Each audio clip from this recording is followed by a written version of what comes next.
എന്തു പറയുന്നു? ക്യാഷ് കൊടുത്ത് സെറ്റിൽ ചെയ്യുന്നോ അതോ കോടതിയിലേക്ക് പോകുന്നോ? വേണ്ട സാർ, ക്യാഷ് കൊടുക്കാം. എനിക്കൊരു 10 മിനിറ്റ് തരണം. അമ്മേ, നിങ്ങൾ എന്തിനാ കരയുന്നേ?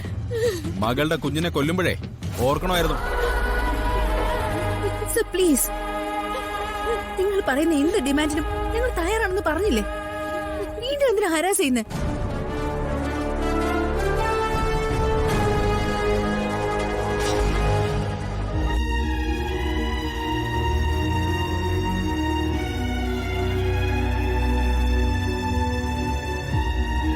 രാജു, ഈ രാത്രിയില് ഏത് ബാങ്ക് തുറന്നിരിക്കുന്ന?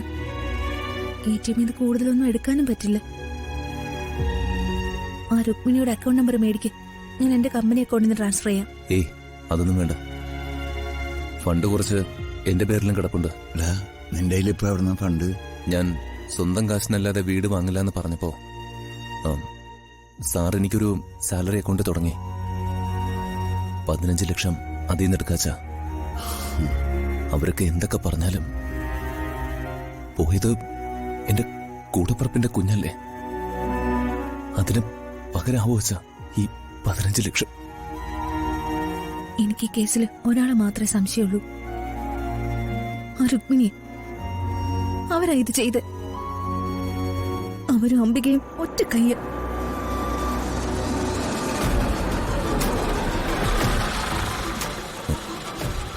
ശേഖരൻ സാർ വന്നു.